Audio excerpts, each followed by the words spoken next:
Hey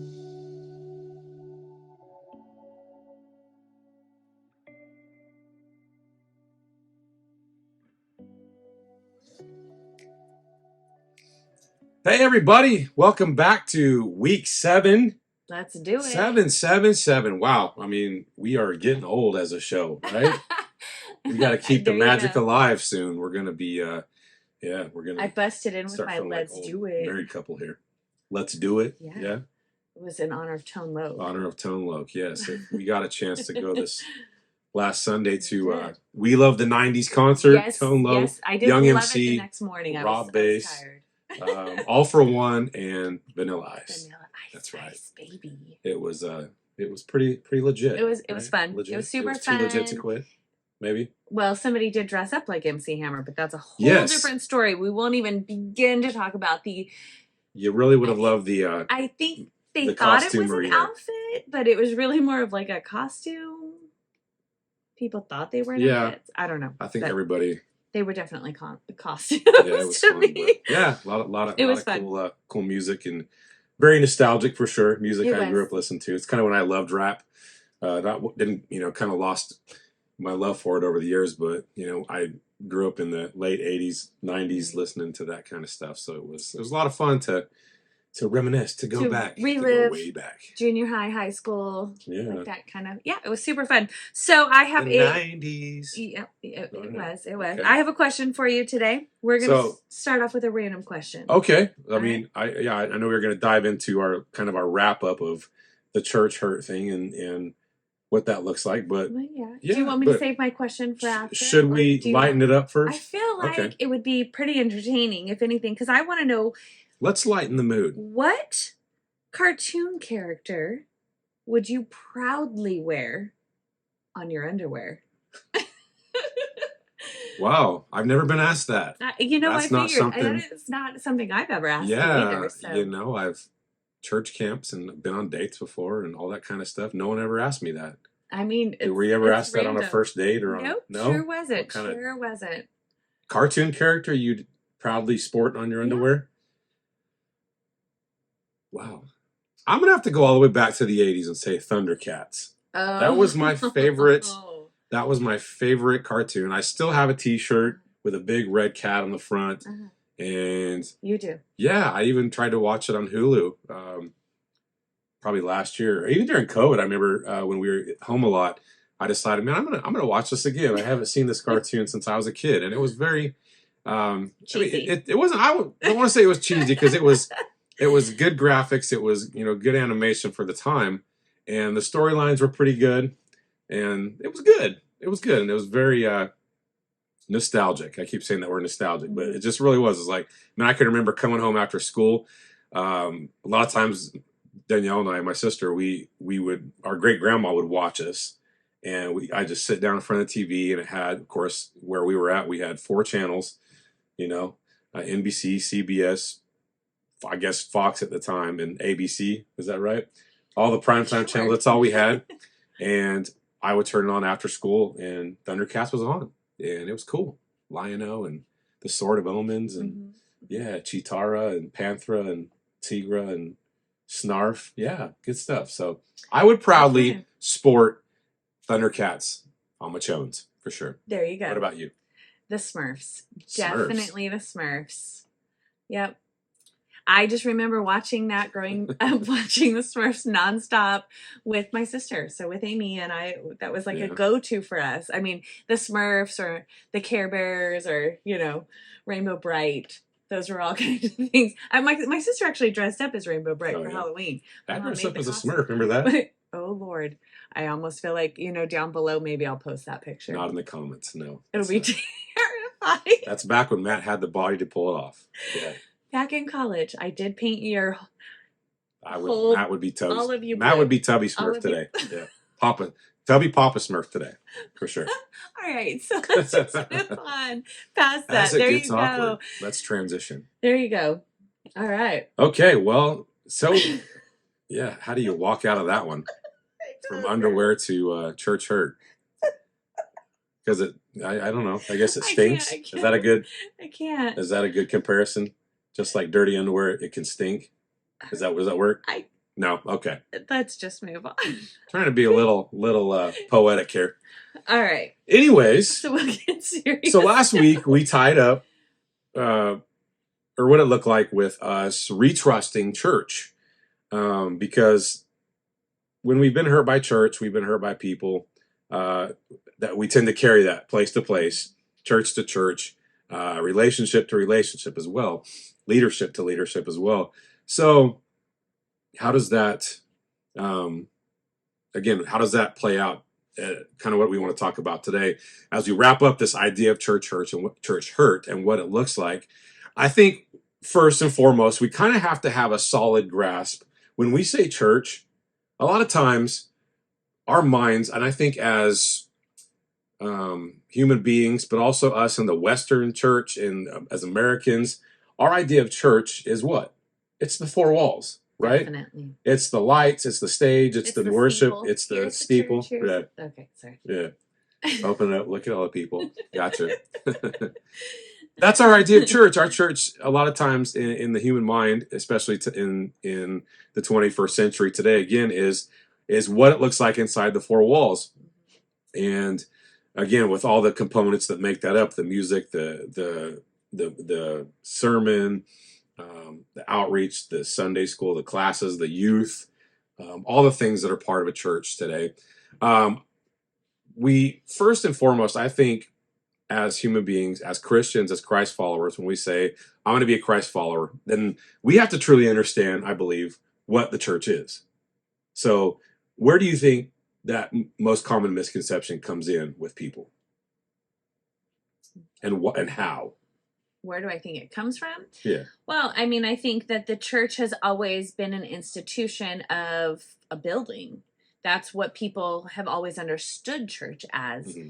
And so I think that the misconception comes from hundreds and hundreds and hundreds of years of the church being, this actual building, those stained glass windows, the steeple, like all of those things. As you look at the progression of church over time, I mean, you didn't have hundreds of years ago, church wasn't a warehouse. It wasn't, you have that image of a church that even comes on, postcards, and it comes on, those kind of things. So I think when the misconception of what the church is comes from really the Western culture of here's this, brick building with a big white steeple with a cross on top, and that's church. And I think that that's where we have really gone astray. Gone astray. Like sheep, we have gone astray. That's good. That's a good example. No. Thanks. I commend you on your poetic justice there. Sorry, guys, we're a little awkward today for sure. I just don't want.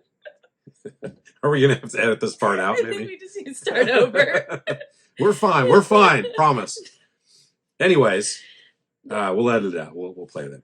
But no, I when I look at church, I've grown up in church my whole life. I know you were more of a teenager when you decided to. Yeah, we went to church when I was little. Yeah, but when you made the commitment, when you started getting involved and jumping in, when church really became important to me. Yeah, church was my whole life. It was my mom's, my grandparents. It was a legacy for us. We grew up in church. My mom was a piano player. Dad was a bass player. My grandparents led music. I remember them picking 3 hymns, for a penny. And when I say hymns, I mean Pentecostal hymns were a little different than most. Well, they lasted at least, 12 minutes apiece. Than most traditional hymns, for sure.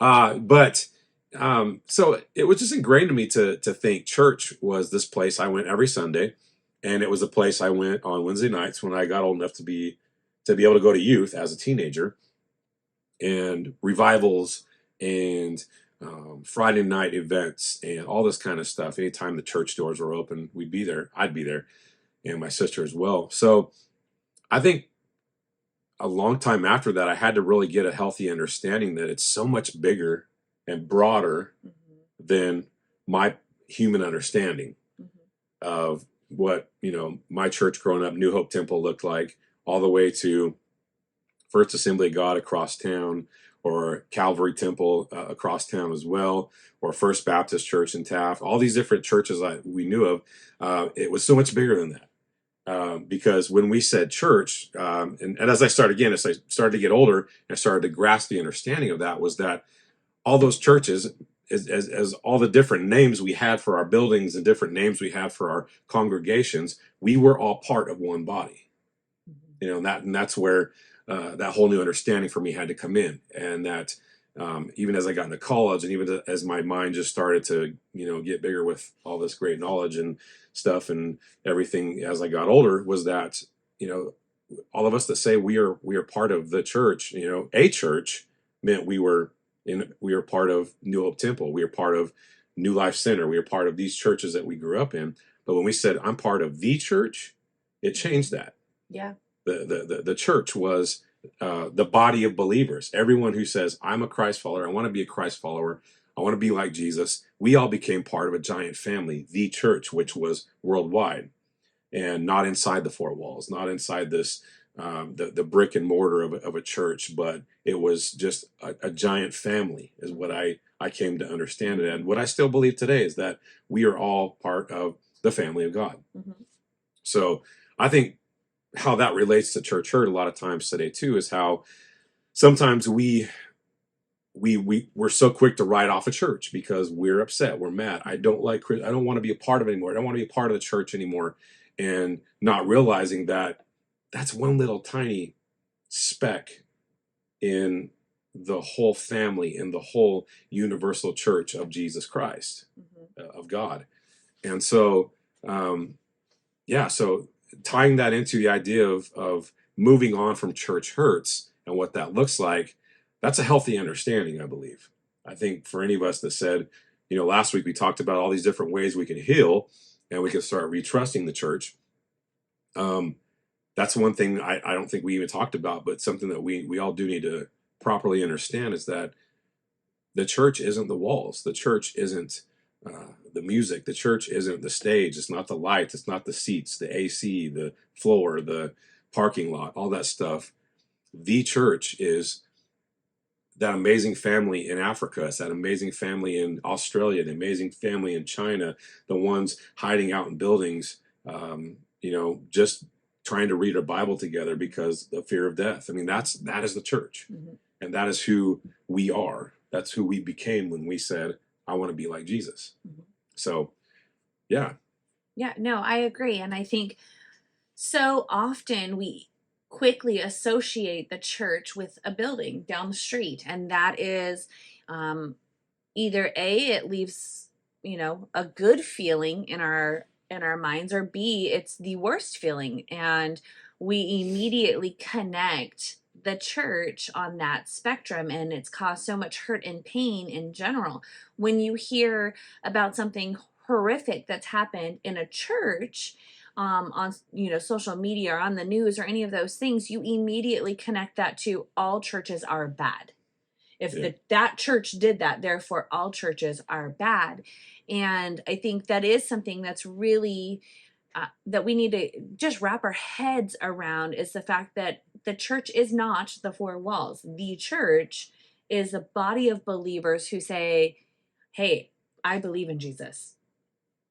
And that is the church. And so when we look at that, like I could think back, I remember when I was in high school and I was going to Calvary Chapel Downey. So we're refugees of California. I know we've mentioned that before, but back in California, when I was at Calvary Chapel Downey, and I remember we did this group date night, which at first I kind of was like, this is super strange. I'm not really sure what we're doing with this.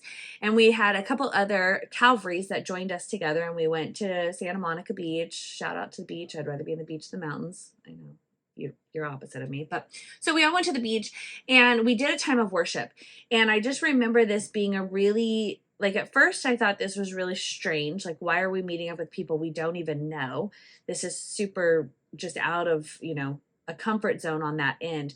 But on the flip side of it, it also was this amazing time that we got to have church on the beach, and we just had a time of worship, and it was all different people coming together from different churches, and we just sat there and worshiped and praised together and got to, meet people we hadn't, known before.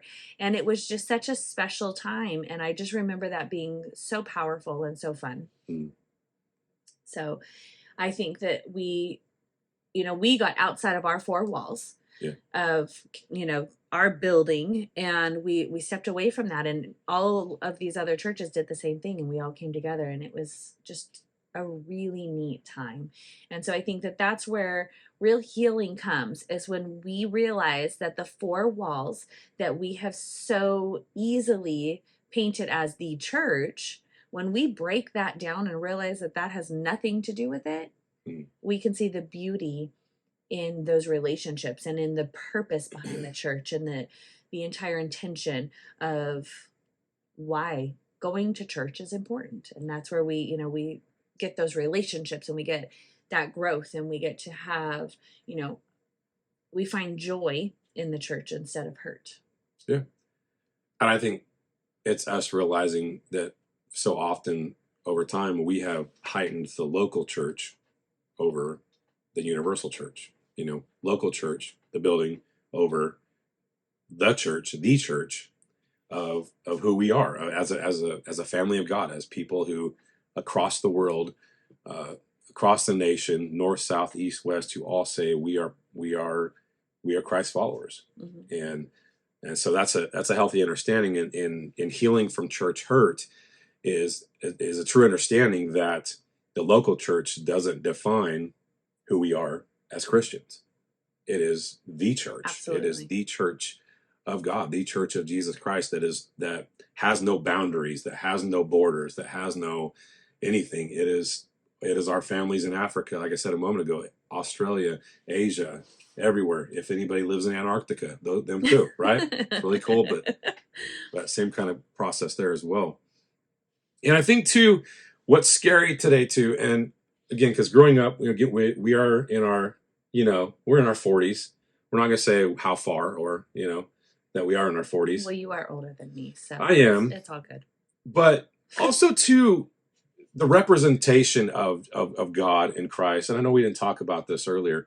The representation of who God is and who Jesus is can often be tainted as well in that whole process, because 25 years ago, nobody knew what anybody else thought, right? We didn't know. We didn't know what everyone else was thinking, and there weren't a million people posting their thoughts and their translations of scripture and their interpretations of what the Bible is really talking about, and what these different scriptures talking about. And so suddenly, now we live in a world where we know everybody's opinion. We know everybody's thoughts because of Twitter, Facebook, Instagram. Sorry, little brain fart there. All these different social media platforms, we know everybody's thoughts. And so, of course, that misrepresentation starts to happen across the board as well. And I think that's also probably a big cause of church hurt too, is that when we start listening to people, again, in their translations and their interpretations on TikTok or whatever, and suddenly it gives us a twisted idea of who God is and who Jesus Christ is. And so, again, those are some of those things that sometimes we end up finding causes the church hurts.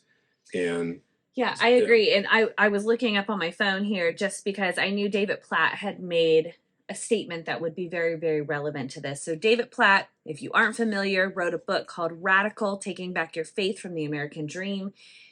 It's a hard book to read. Yeah. If you are looking for something that will challenge you beyond what you could think or imagine, take some time and read Radical by David Platt.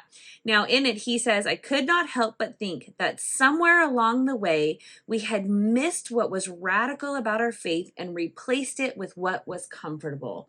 And I think that that's what has happened. As you mentioned, like the social media side, as you mentioned what we've heard, we've taken what was amazing and radical about the church, what the intention was with the church, what God had ordained the church to be. And we have stepped so far away from that and turned it into something comfortable. Yeah. And not to say that it's not nice to walk into church and have a cup of coffee, because Lord knows that it is great to walk in and have a cup of coffee, especially on some mornings where you might need 3 or 4 cups. But we've taken what the intention of the church was, and we've turned it into something comfortable, and lost the entire meaning behind it. And so I think, as you were saying that, with, yes, everybody sharing their opinions, sharing their thoughts and their feelings and what they think church should be, we've stepped so far away from what the church is. Yeah, I completely agree. I mean, it's almost, church, a lot of times to me, from what I grew up in to where it is now, churches sometimes can appear to look like a business, like a corporation. Without question. And that's scary, when you have all these different structures of hierarchy and all the things that come along with that. So that causes a lot of hurt too. And I know it causes a lot of hurt in leadership. It causes a lot of hurt within people who are serving, all the volunteers who are serving as well, because we have this big machine we have to run every Sunday. We have this big production we have to run every Sunday. And if it goes wrong, somebody's going to get mad. Somebody's going to yell. Somebody's going to get angry, and people are going to get hurt. And I hate that.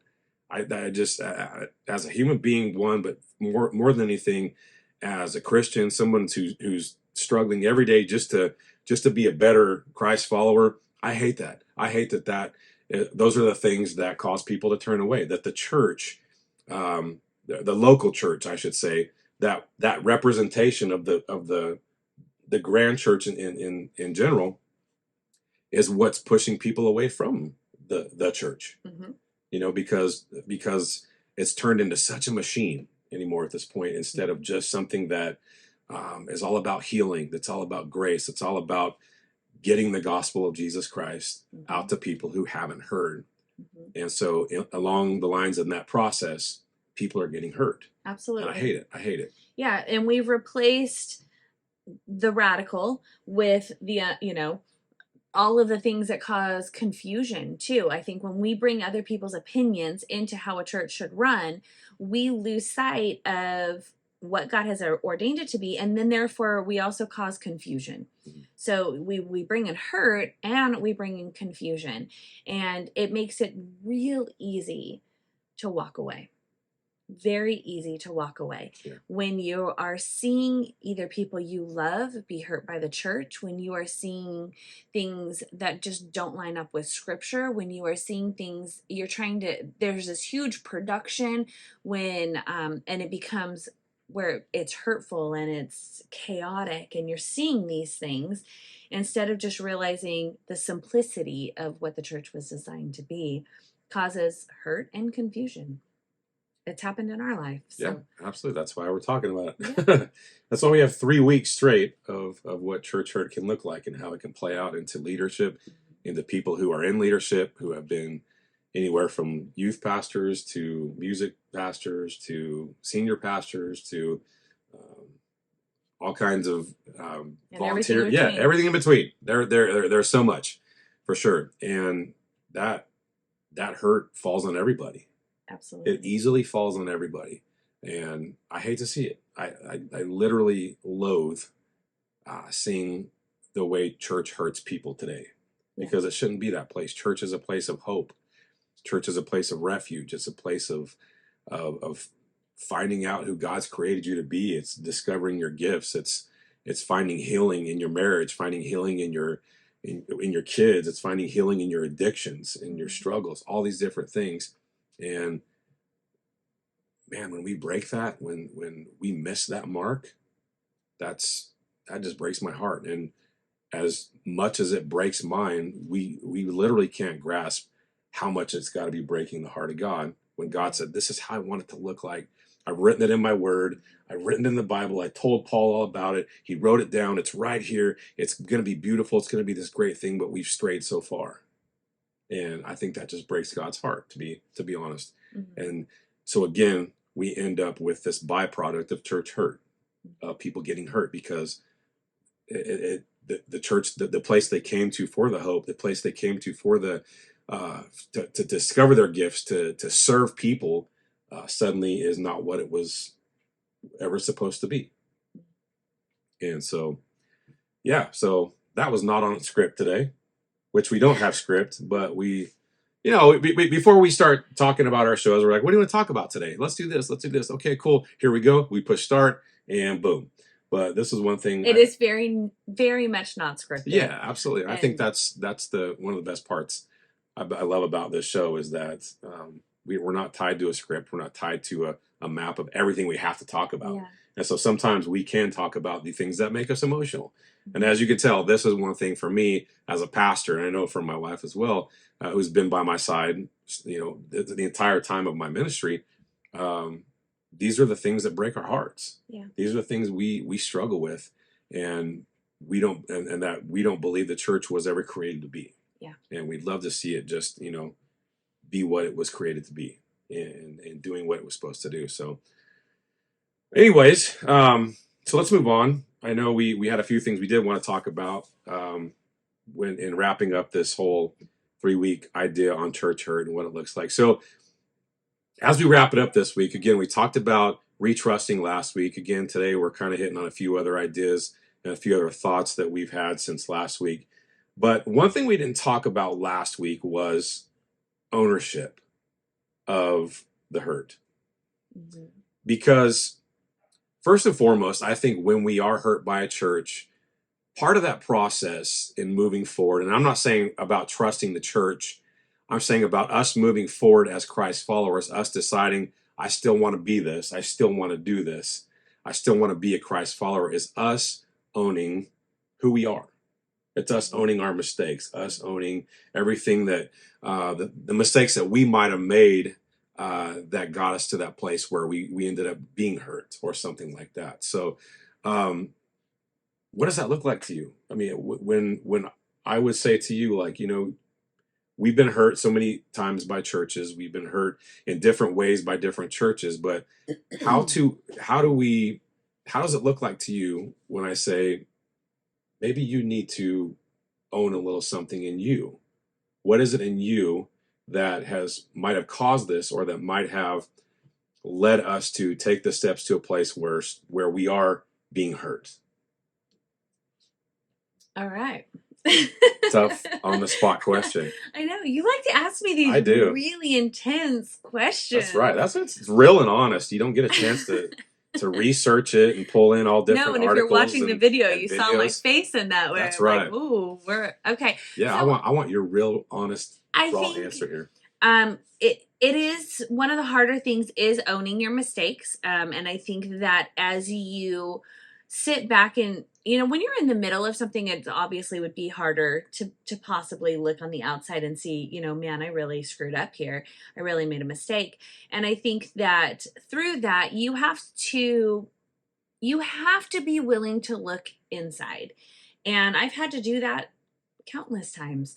And I've had to do that through counseling even. And to just pause for a minute and look inside, and what is inside of me that has caused me to feel the way that I feel, or what has caused this, hurt to happen. And I think that that's one of the hardest things that we have to do. When we are hurt by the church, one of the hardest things that we have to do is to stop for a minute and look inside. Yeah. We have to be willing to look inside and look at our own heart and look at our own actions. And if we are not willing to do that, we will not move forward, not in a healthy manner in any way, shape, or form. I had to acknowledge some of the things that, had caused some church hurt, some of the things I had said, some of the ways I had acted. And I had to acknowledge some of those things because it did make a very big difference in moving forward.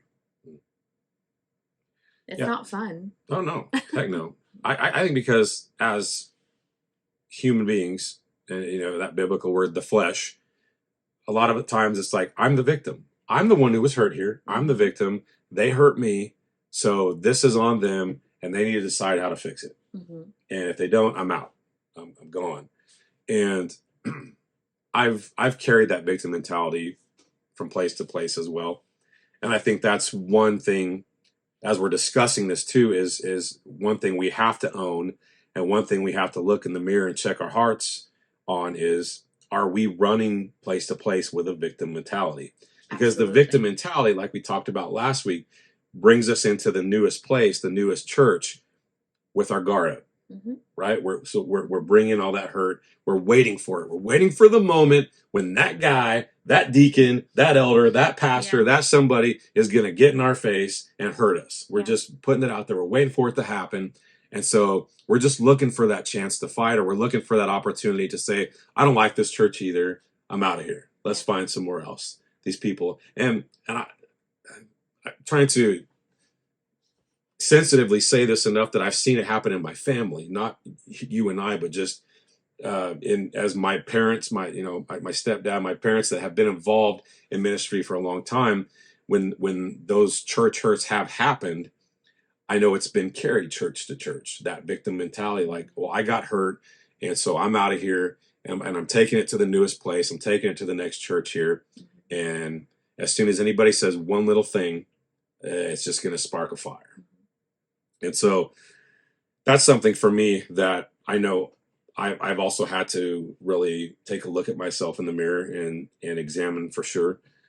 Also too, and I hit a little bit of this last week, was that again, I don't say no often. I don't say no when I should say no. Mm-hmm. And I think if we're not careful, that is one of the biggest church hurts that I see happen in the world today, is when people aren't saying no. And so they're trying to please everybody. They're trying to do everything everybody wants them to do and needs them to do. And then suddenly they're burned out, they're tired, they're physically exhausted, and they don't want to be a part of a church anymore. Mm-hmm. Now, that's not just my struggle, though. That's something we both have easily struggled with in our time in ministry for sure, is saying no. I mean, I don't think when I'm sitting here examining and checking my heart like I should be, that's one thing that always pops out to me, is like, I don't say no. So I get so beaten down. I see these great opportunities, or I see this chance to impress people, or I see this chance to show everybody that I'm reliable, that I can do anything inside the church walls. And suddenly I'm doing everything inside the church walls, and I hate everybody. I hate everything. I hate breathing. I hate my car. I hate everything as I'm driving home that night, because I'm just tired. I'm exhausted, and I don't want to do things anymore, because I allowed myself to just be taken over by not saying no, by not releasing things to other people, also to allow them to the blessing of serving in the church as well too. So that's been a major struggle for me. So in that time period where you have had trouble saying no, then what would you say you've learned? What tools do you have in your back pocket to prevent you from doing that? I carry a really large knife. That's a good tool to carry. No. A Smith and Wesson. No, just kidding. I don't foresee it so much as tools, other than just an acknowledgement and a realization of how much we as human beings want to please others. And for me, I've been a people pleaser, and I think that's caused a lot of hurt in me, because again, I didn't want people to think I was unreliable or lazy or whatever it was. I wanted people to think, he's the first one here at everything and the last one to leave. And so when you say tools, I don't, for me personally, it's never really been about the tools. It's been just about acknowledging my weakness. And I think for a lot of people, that might be what it is that we sometimes just need to really acknowledge our weaknesses.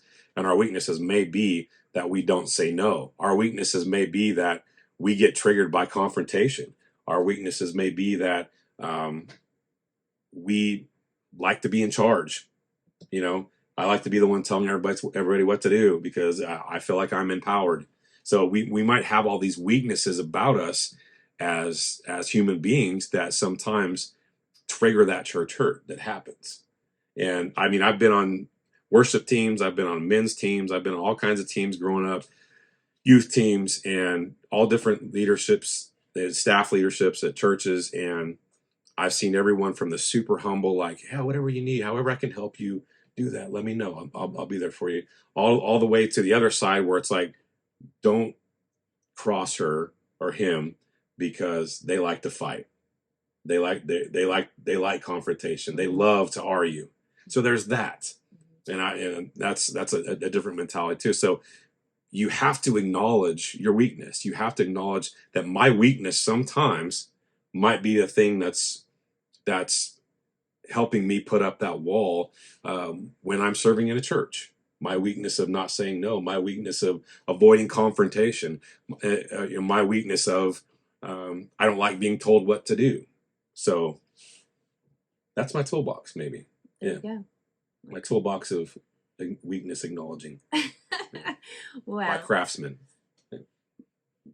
There you go. Glad you have one. What about you? What's your toolbox? What is your tools for? I think that one of the things that I've had to learn that's really probably the hardest thing for me to be consistent with is submission. And understanding that number one, I need to be submissive to what God's called me to do. And that doesn't necessarily always look the way that I want it to look, and that God's will is greater than my will. And so I think submission has had to be something that is a big thing for me. But it's not just that I'm submitting to what God's called me to do. I also have to submit to authority. And that is something that could be extremely challenging if you're having to submit to an authority that you don't agree with or that you struggle respecting. And I've had to do that in, different situations where trying to submit to a pastor who has been mean or hurtful or who I feel isn't being obedient to Christ, that's really hard to get past. And so I think you have to have the right mindset as well of not just submitting to God's will for your life, but also submitting to authority. And what does that look like? And so I think that's where for me, it's also where I have to spend some time in serious prayer of, okay, God, I want to be obedient to what you've called for my life, but I also need to submit to this. So you need to check my heart. And so I've had to do a lot of heart checks in all of our times of ministry. Physically and spiritually. A lot of those. And I have to make sure, and I tell people all the time that, I answer vertically, not horizontally. And the truth is that is the first, line of answering is I need to answer to God. And am I being obedient to what he's called me to do? And then there is a level of horizontal, sure. Authority that you need to fall under and that you need to get in line with. And so I think for me, it has been, in my toolbox, it's been more of just check myself. Before you wreck yourself. Check myself before I wreck myself. That 90s rap really played out for us. Still playing out for us. Apparently. But I think that's been one of the biggest things. And I think the other thing is that concept of being like a duck and letting things roll off your back. And that is probably on one hand, it could be the easiest thing we do. It's just like, fine, forget it. It is what it is. Let's move past it. But on the other hand, it's one of the harder things that we do too. And so trying to keep that mentality of just letting things roll off your back, I seem to have an easier time doing that with things than you do on one hand. And then there's the flip side of that where you're like, it's not a big deal. And I'm like, it is a big deal. It's a huge deal. And so I think that concept of, letting things roll off your back, you need to have accountability in that. And so I think I've had to check myself. I've had to let things roll off my back, and I've had to have accountability because I've had to have people also call me out and, tell me like, you're way offline. You're way off base here. Like, get your heart right because you're really messing up. So. Yeah. Sometimes I wrecked myself before I checked myself. We'll just say that for sure. And we're back into the 90s. Hey, you know what? That's some good theology. Now, as we kind of wrap this up today, one last point to me that's super well needed in this process and super necessary is the idea of guarding our hearts. And I think we got to be careful what that looks like, what guard your heart looks like, because there's probably two different definitions of that, of us putting up a wall and us just being careful. Yeah. And I think I want us to really, as church leadership, as servants, as Christ followers, as everything that we are, I want us to take the side of just being careful, being cautious. Mm-hmm. I don't want to build a wall up in front of my heart. I don't want to build a wall in front of my family. One, because I've done that. And again, that's the harder thing to tear down. That's the harder thing. That's the one thing you bring from church to church. Whereas spiritually guarding our heart just says, man, let's pray about this more. Let's pray more. Let's discern more. Let's talk about this more, rather than just avoid or confront. So um, guarding my heart again can't look like me just walking in and just waiting for the right moment, waiting for the moment somebody's gonna wreck my life or wreck my family's life. Because if we think about guarding our heart, I mean, it's a lot like guarding our marriage. We have to look at being careful of the things that are going to come against our marriage, that are going to tear us apart, whatever that may look like. You know, another person, pornography, alcohol, time, busyness, all these different things, excuse me, all these different things that could tear us apart as a husband and wife, we have to guard our hearts from. Mm-hmm. And so it kind of translates well into us stepping back into church or stepping back into ministry after we've been hurt, saying, I really got to watch out for the things that are going to tear up my relationship with God first and foremost, that are going to tear up my desire, that are going to tear down my passion, for what it is that God's gifted and called me to do. And again, as we talked about last week, the church that hurt me the most, um, that's the one thing I didn't do. I didn't guard my heart against how it was tearing down my passion each and every week for what I love doing and for what I was called to do and for what I was gifted to do. I allowed a pastor just to continually to tear me down and break me down constantly so much that it destroyed my passion. I wasn't guarding my heart, in a sense, saying, you know, or even standing up probably at times as well, being a little more verbal about, you know, what was being said to me as well. But um, again, it's just the idea of I need to be sure I'm guarding my heart, I'm guarding my gifts, I'm guarding my passions from the things that are going to tear me away from what I'm supposed to be doing, from how I'm supposed to be serving, from how I'm supposed to be using my gifts, how I'm supposed to be using my calling to serve God. Yeah. Well, and I think as a woman, guarding your heart is probably one of the hardest things that we can possibly do, because we don't want to come off as cold or distant.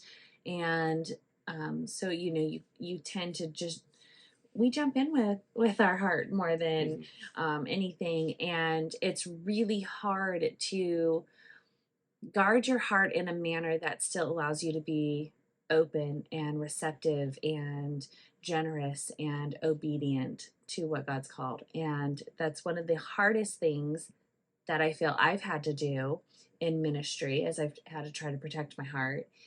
It is to separate the truth from a lie, and to be able to still, regardless of the fear of what may or may not happen, is also being willing to say, does this line up with what God's called for my life? And if this lines up with what God has called for my life, then I will step into it. And that's where I think guarding our heart also means that we are trusting God to protect us. Yeah. And that's where I've had to walk into some extremely difficult situations where it's the last thing I want to do because I know it's going to go poorly. And I've had to go in with the mindset of, let me be obedient to what God's called me to do. Let me stand on His principles, stand on His word, stand on His truths, and allow that to lead and guide me and be my words and be my actions, instead of, you know, screaming and yelling and losing my cool, which, you know, Never happens. Ever. never. I'm so not in that world. No, but it's really, really hard. And as a woman who has, you know, one of the things I've had to learn in over 20 plus years of ministry, 20 5+ years of ministry is not just guarding my heart, but taming my tongue. Yeah. Because when you are guarding your heart, you can quickly spout off in another way instead. And so you have to stop, and you also have to think about what you're saying and what you're doing, and that's all part of guarding your heart. And so I think guarding your heart goes hand in hand with taming your tongue. You have to have both. Okay. And when you have both and your number one focus is just being obedient to Christ, it's a lot smoother. It's a lot smoother of a process. Yeah. It's still challenging, but it's a smoother process. I can't just wrap it up any better for me than saying just, man, treat your calling like you would your marriage. Yeah. If you think about it, I mean, you'd fight for your marriage. I hope you would, and you do everything to protect your marriage. You do everything to protect yourself from ruining your marriage. You do everything to protect your spouse from ruining your marriage. So it's a lot like our ministries as well. We need to do all that we can to protect ourselves from allowing that calling to be ripped out of our lives through church hurt. Mm-hmm. So that's the best way I can just wrap it up today. And this whole couple of weeks of what church hurt looks like and how we heal from it, how we move forward. We are not experts. No. I know you think I am at everything. Okay, we'll go with that. You better check yourself before you wreck yourself. Before you wreck me. No, we are so much not experts on everything. We are, I think the passion behind again, as we've said week after week, the passion behind our podcast here is just to share with you how we've gotten through situations, how God's brought us through church hurts and family issues and a lot of pain that's come along the way in life. And so that's why we're unraveling what church hurt looks like, and we're trying to unravel the best possible way we can move forward as Christians and as husbands and wives and as parents and as human beings to get past that hurt, to get past that hurt and move forward and continue to be who God's called and created us to be. So yeah, so we hope that these last couple weeks, these 3 weeks have been a huge encouragement for you. If you are struggling with going back to church, if you've been hurt and you're just taking a break, or if you just walked away completely and said you didn't want anything to do with it anymore, I hope this is an encouragement for you that number one, and God's love for us is so amazing. Yeah. And that is what the true church is just being like Jesus. We have this beautiful example of who Jesus was that was put there right for us in God's word. And that's really what it's all about. Yeah. That's what we got to try to be, is just like Jesus, and keep that journey going day after day, one step in front of the other, one foot forward each and every day. And that's where we'll find the victory. Whether we step back in the four walls of a church again, but that number one, that we just don't walk away from the church, that we don't walk away from the family of God. The idea that we are all part of one huge giant family, and we're broken, we're messed up, we are addicts, we're failures, we've made mistakes, we're all struggling, we're all just, again, sometimes just trying to get one foot in front of the other, trying to make it one day to the next, but we are all part of one family, and that's what the church is all about. Yeah.